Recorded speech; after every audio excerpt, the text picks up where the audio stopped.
यादव नहीं है, भाजपा के चमचू हैं, उनको यादव शब्द से मत जोड़िए। मुलायम परिवार के दामाद है, मुलायम परिवार के दामाद नहीं है, भारतीय जनता पार्टी के चमचू हैं। नहीं तो उनको जो है जैसे हरपड़ा यादव ने लात मार दिया भारतीय जनता पार्टी के, वैसे इनको भी लात मार देना चाहिए। इसी परिवार की एक बहू हरपड़ा यादव भारतीय जनता पार्टी में 7 साल से ज्वाइन हुई है ना।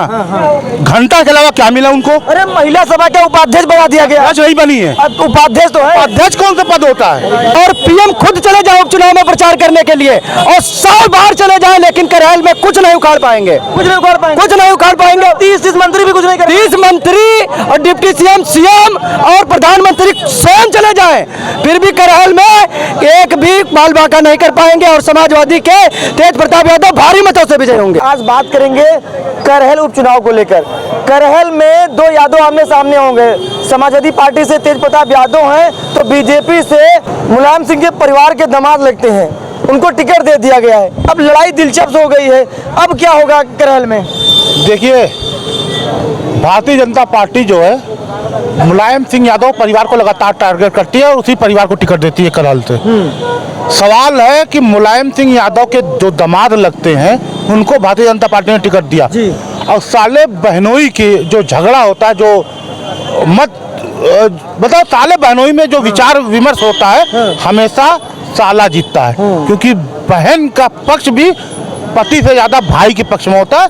तो ये साफ संदेश दे रही है कि वहां से समाजवादी पार्टी जीतेगी, क्योंकि साले का दबदबा हमेशा रहेगा। तो ये बताइए, लेकिन जिस हिसाब से बीजेपी ने यादव वोट बैंक में सेंध मारने का प्रयास किया है, तो कहीं ना कहीं यादव बट जाएगा, तो फिर कैसे काम चल पाएगा? भाजपा का एक नारा है, बटोगे तो कटोगे। भाजपा वही काम पीडीए के साथ कर रही है कि पीडीए को बांटने का काम कर रही है, लेकिन वो सक्सेस नहीं होगा, क्योंकि बटेंगे तो कटेंगे। करहल विधानसभा में मुख्यमंत्री को छोड़िए, प्रधानमंत्री अगर इस्तीफा देकर आकर के चुनाव लड़ जाए, अगर चुनाव जीत जाए तो मोछ बनवा दूंगा। चौबे जी, हाँ, चैलेंज कर रहा हूँ, मोदी आके चुनाव जीत के दिखा दे करहल में। क्या करहल में यादव परिवार का दबदबा था और बना रहेगा? दबदबा था, दबदबा है और दबदबा बना रहेगा। बाकी कोई वहाँ टक्कर नहीं है करहल में।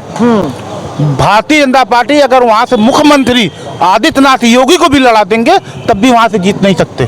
चौबे जी हमारे बीच है। चौबे जी, आज बात होगी सिर्फ करहल को लेकर। करहल में बीजेपी ने कहीं ना कहीं मुलायम परिवार के दामाद को वहां से टिकट दे दिया है। अब लड़ाई यादव के बीच में बढ़ गई है, तो वोट बढ़ जाएगा, बीजेपी निकल जाएगी वहां पर, कैसे क्या होगा? करहल विधानसभा में मुख्यमंत्री को छोड़िए, प्रधानमंत्री अगर इस्तीफा देकर आकर के चुनाव लड़ जाए, अगर चुनाव जीत जाए तो मोछ बनवा दूंगा। चौबे जी, हाँ, चैलेंज कर रहा हूँ, मोदी आके चुनाव जीत के दिखा दे करहल में। क्या बात कर रहे हो यार? यानी यादव परिवार का गढ़ है तो गढ़ है, यादव परिवार का नहीं, समाज का गढ़ है। वहाँ पे मानवता है, वहाँ दंगा फसाद करवाने से कोई नहीं जीत जाता है। ठीक है कि दंगा करवा दो बहराइच में तो हम चुनाव जीत लेंगे, वहाँ पे करहल में, ये सब कहने की बात है। मोदी की औकात नहीं, इस्तीफा दे दे और वहाँ के चुनाव लड़के जीत के दिखा दे, जो कहना वो हार जाएंगे। अच्छा, यानी मतलब इतना वो सीट सपा की है। 100% बता रहा हूँ मैं, मोदी की बात कर रहा हूँ, मोदी की। योगी छोड़ दीजिए, योगी छोड़िए, अब मोदी की बात कर रहा हूँ। इस्तीफा देकर आकर के चुनाव लड़के दिखा दे जीत करके, जो कहना वो हार जाएंगे हम। अच्छा, आज बात होगी करहल को लेकर। जी। करहल में बीजेपी ने मुलायम परिवार के दामाद को वहाँ टिकट दे दिया है और दूसरी तरफ यादव परिवार से तेज प्रताप यादव हैं, तो यादव टकरा गए। दांव कौन मारेगा भाई साहब? देखिए, यादव कुछ भी टकराए, लेकिन यादव पूर्ण रूप से समाजवादी पार्टी की तरफ है। उसमें वो रिश्तेदार को टिकट देते हैं या खुद स्वयं मोदी जी वहां से खड़े हो जाए, करहल में कुछ होने वाला नहीं है। वहां से तेज प्रताप यादव बहुत भारी मतों से विजयी होंगे और उसमें कोई दो राय नहीं है। उनके रिश्तेदार को वोट दिया गया, उसमें 1-2% भी वोट नहीं कटेंगे। जो थे अभी उनके अनुजय शायद नाम है उनका, उनके साथ भी जो कुछ 2-4-10 यादव दिख भी रहे हैं, वो भी समाजवादी पार्टी को वोट देंगे। उससे कुछ होने वाला नहीं है। यादव वो भी, यादव यो भी, वोटर जब वोट डालने जाएगा तो यादव निशान मतलब प्रत्याशी तो यादव होगा ना सामने। यादव मतलब समाजवादी पार्टी की तरफ बस रहेगा बस, और किसी भी तरह नहीं। वो यादव नहीं, वो भाजपा के चमचू हैं, उनको यादव शब्द से मत जोड़िए आप। मुलायम परिवार के दामाद है, मुलायम परिवार के दबाव नहीं है, भारतीय जनता पार्टी के चमचू है। नहीं तो उनको जो है, जैसे हरपड़ा यादव ने लात मार दिया भारतीय जनता पार्टी के, वैसे इनको भी लात मार देना चाहिए। अरे भाई साहब, उपाध्यक्ष बना दिया बीजेपी ने हरपड़ा यादव को, कैसी बात करते हैं, सम्मान कर दिया। नहीं, एक्चुअली प्रधानमंत्री की छवि नाश हो चुकी है, भारतीय जनता पार्टी जा रही, खत्म हो रही, तो सोचे लाओ यादव परिवार से कोई कैंडिडेट हम चुनाव लड़ा लें, हो सकता है जीत जाए। ऐसा कुछ नहीं है, जनता का मन बदल चुका है। भारतीय जनता पार्टी से ही नफरत है लोगों को, भारतीय जनता पार्टी से ही लोगों को नफरत है जनता को। इनको 28%, 18% जीएसटी ही खा जाएगी। अब ये देखते रहो। भाई साहब बताइए उनको कोई वहाँ पे करहल में कोई प्रत्याशी बीजेपी का नहीं मिल रहा था, इसीलिए उनको लालच देके किसी ना किसी तरीके से बीजेपी ज्वाइन करा के उनको टिकट दिया गया, लेकिन उससे होने वाला कुछ नहीं है। ज्वाइन 2022 के विधानसभा के बाद हुए थे भैया, 2 साल हो गए ज्वाइन। सुनिए, ज्वाइन किए कितना भी समय हो जाए, उनको मात्र 10-20 हजार वोट ही मिलेगा, वहाँ से जमानत जब्त करना मुश्किल हो जाएगा उनको। भाई साहब बताएं। और इसी परिवार की एक बहू हरपड़ा यादव भारतीय जनता पार्टी में 7 साल से ज्वाइन हुई है ना। घंटा के अलावा क्या मिला उनको? अरे महिला सभा का उपाध्यक्ष बना दिया गया। आज नहीं बनी है। उपाध्यक्ष तो है, अध्यक्ष कौन सा पद होता है? पद नहीं होता। ऐसे डिप्टी सीएम तो है, क्योंकि कोई पद नहीं होता भैया। कोई पद संवैधानिक पद है वो डिप्टी सीएम का?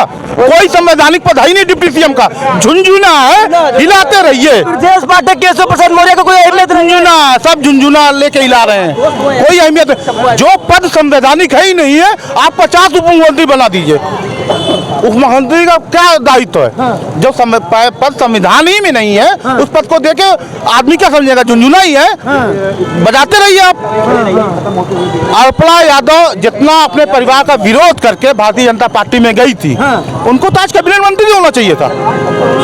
इतने बड़े नेता का विरोध करके जिस पार्टी में गई है, अपने जो सत्ता में दल था यहाँ का मन मिलकर उसको लात मारी है, उनके विरोध करके। जब वो भारतीय जनता पार्टी में गई तो उनको कैबिनेट या मुख्यमंत्री तक का पद दे देना चाहिए था। और भी लोगों से भाई साहब कुछ कहना चाहेंगे, इनसे बात करने के बाद सर्वे कराएंगे। भाई साहब बताइए, करहल में बीजेपी ने यादव परिवार में जिन बात करने के लिए बना दिया, कुछ नहीं उखाड़ पाएंगे, जमानत उनकी जब्त हो जाएगी, ठीक है। और करहल की सीट खानदानी सीट है, सिर्फ एक बार हारी बस, आपको मालूम है ना। और वो दोबारा नहीं इस बार जीतने के लिए तो परिवार के दामाद को टिकट दे दिया। एक घर में एक आदमी तोड़ लो तो 5 आदमी तो तोड़ लोगे तो चारों तोड़ लोगे। करहल का यादव क्या सोचेगा बताइए? कहेगा अपना होगा जो ढिढोरों को जाएगा देवाल, असली यादव साइकिल के साथ है। भाई साहब, करहल का यादव क्या सोचेगा? भाई साहब, करहल का यादव कुछ नहीं सोचेगा, बस समाजवादी सिंबल से देखेगा और साइकिल चुनाव निशान देखेगा और मोहर मारेगा। और ये 9 की 9 सीटें, ये तो करहल 1 हो गई, 9 की 9 सीटें जीतेगा। और मिल्कीपुर अभी चुनाव ये करवा नहीं पा रहे हैं, क्योंकि वहाँ ये हार रहे थे, इसीलिए वो चुनाव सिंगल सीट में बाद में चुनाव करके प्रशासन पूरे मंत्रिमंडल और पूरे प्रशासन की ताकत लगा के उस पर चुनाव करवाएंगे, और फिर भी ये नहीं जीत पाएंगे।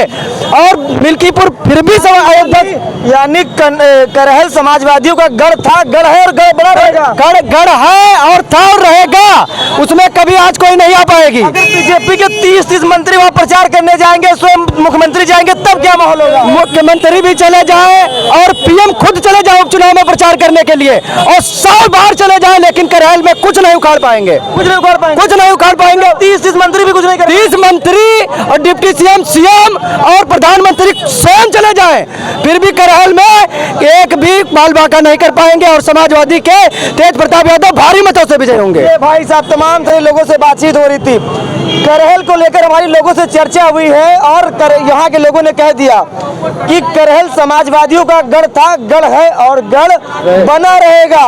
भाजपा की वहाँ दाल नहीं गिरे, भले मुलायम परिवार के दामाद को वहाँ से प्रत्याशी बनाकर यादव वोट बैंक में सेंध मारने का प्रयास किया गया है।